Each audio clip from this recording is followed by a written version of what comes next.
And we're now going to take a look through the international newspapers, and for that I'm joined by Florence Villamino. Hello, Florence. Hi, Claire. And we're going to start off with coverage of that EU summit in Brussels. That's right, we're going to take a quick look at what the European press is saying about this, starting with Le Soir, the Belgian newspaper. It's calling it a summit in the face of urgency, and nothing less than saving the euro is on the agenda. More dramatic talk. More dramatic talk. The Wall Street Journal Asia version is a little bit more sober. It says that EU leaders are seeking action on the euro, but it points out that there is heavy skepticism in financial markets that they can achieve a significant breakthrough. So the overall tone is rather pessimistic, and I feel like this pessimistic tone is, you can see it in this independent article I've taken out. It's called, "If This Last Chance Fails, It Really Will Be Time to Brace for the Final Crash." And I guess it's somewhat of a funny article on a tragic subject, because it likens the summit to a plane that's about to crash with 17 pilots in the cockpit. And not only is that happening, but there's some people on the ground who are praying for the plane, and other people who are firing missiles at it. And the article wonders, so what can you do? Either A, rebuild the plane in midair, B, take avoiding action, C, bail out, or D, crash and burn. So the options on the table aren't all that exciting or positive, I guess you could say. And one of the pilots, one of the key players, of course, is Angela Merkel. And in the press, you've got varying accounts of how she's getting along with her fellow European leaders. That's right. La Repubblica in Italy is rather optimistic. They say that following her delicate meeting with François Hollande in Paris yesterday, they have a good understanding on growth. And there's a photo there of them smiling and shaking hands. And the article points out that they're on the same page concerning more European integration.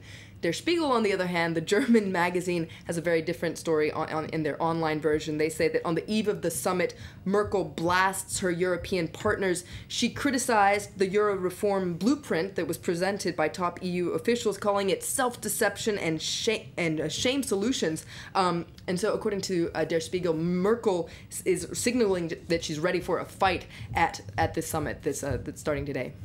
All right, we're going to move on to another story, and there are some new theories, ideas emerging over this plane crash, or this plane that was shot down, a Turkish plane, by Syria. Absolutely different accounts of exactly what happened. One account is that Syria downed the Turkish jet after mistaking it for an Israeli jet. Now, we're seeing this a lot in the Israeli press. For instance, in Haaretz, they say that they quote an interview that Syria's information minister gave to a Turkish TV channel, where he said that basically Turkish and Israeli fighter jets are mostly U.S. made, and that would explain why this mistake was made. But it's interesting to note that there are also questions emerging about the Turkish version of the downing, because a lot of experts are wondering if the Turkish plane was actually spying or testing Syria's defense. Now, this is an article in the International Herald Tribune that says that preliminary investigations suggest that there was a lot more to this aircraft's mission than just a routine training exercise. It says that there's still a lot of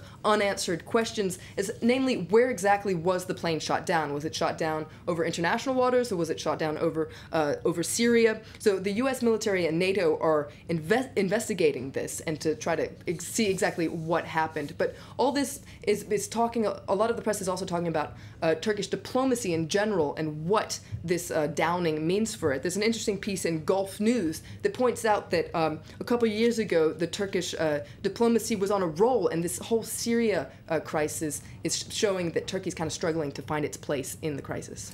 All right, and we're going to end with an historic handshake between the Queen and Martin McGuinness. That's right. The Irish Daily Mail is calling it the handshake of history. Now, this was yesterday. The Queen was on the final day of her 2-day visit to Northern Ireland, and she shook hands with the former IRA commander for the very first time in Belfast. Now, The Guardian has the same photo on their front page, and they're calling it the handshake of history as well. The Independent has a close-up of their hands, and it calls it healing hands, a miracle of reconciliation. And though it was a brief encounter, it was, according to all these papers, very symbolic. It was a simple and powerful gesture that was symbolic of the desire for peace at last. All right, thank you very much, Florence, for running us through the international newspapers.